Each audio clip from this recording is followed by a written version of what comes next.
attirer votre attention sur un fait, c'est-à-dire Ismaïla Sarr qui a travaillé sous l'ordre d'un physio qui a été viré du FC Barcelone, parce qu'à l'époque, il y avait souvent, parce qu'il précipitait le retour des joueurs blessés, et à l'époque, il y avait le cas de Dembélé, le cas de Ansu Fati, qui ont tous été blessés régulièrement. Donc à son arrivée,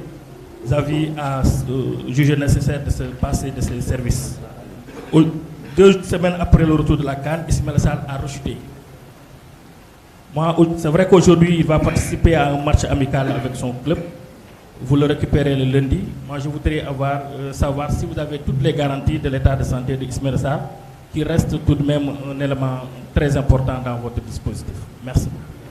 waaw Bakary comme noo ko waxee rek Ismaïla Sarr moom joueur boo xam ne la ñëpp xam nañ ko importance am ci équipe bi lu am solo la li ma ci mën a wax rek mooy que blessure ak joueur de haut niveau ñoo bokk ñoo méngoo footballeur boo gis day am ay blessure mais bu ñu xoolee sur les 20 dernières années tey mën nañu wax ni lu gën a progressé ci football bi médecine bi bokk na si. Donc ça veut dire que en gros question bi nga may posé mooy que waa jooju xamul liggéeyam man nag du ma médecin néewuma fi pour juger moom lu muy def lu ma ci xam lu ma ci mën a wax mooy que effectivement 15 jours yoo xam ne Ismaïla dem na ko def Barcelone permettre na xale bi mu dellu si ak équipe nationale te yéen ñëpp gis ngeen rendement am ci match yoo xam ne dugg na ko ba ci final bi. léegi nag dellu na ak clubam yàlla def ni que mu gaañu mun nañu wax ni que préparation waa jooju wala nu mu defee liggéeyam moo tax ba Ismaïla Sarr gaañu ci football la bokk donc loolu tamit nañ ko comprendre je crois que ce qui est important mooy que ñu ñaanal xale bi tey mu mën a dellu si porté waat encore maillot équipe nationale bi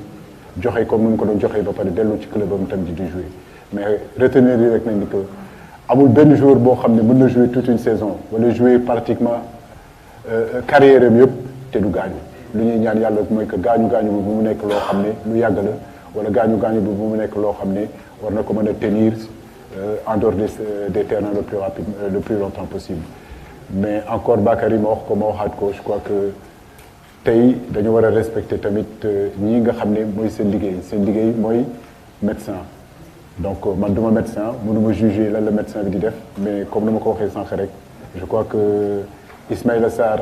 dellu si na ci compétition bi parce que loolu lañ bëggoon joué ni ay match ak équipe Sénégal loolu lañ bëggoon tey Ismaïla Sarr dimbali na Sénégal pour que Sénégal nekk champion d'Afrique loolu moo am importance kon ñun si suñu côté tamit ñu ngi koy ñaanal que yàlla defal ko jàmm mu dellu si ak Watford nga xam ne mooy club am loolu moo gën a am solo loolu moo gën a am importance. C'est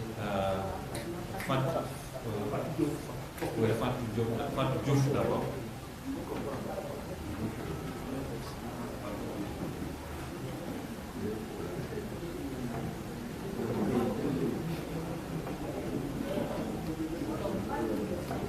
Est-ce que tu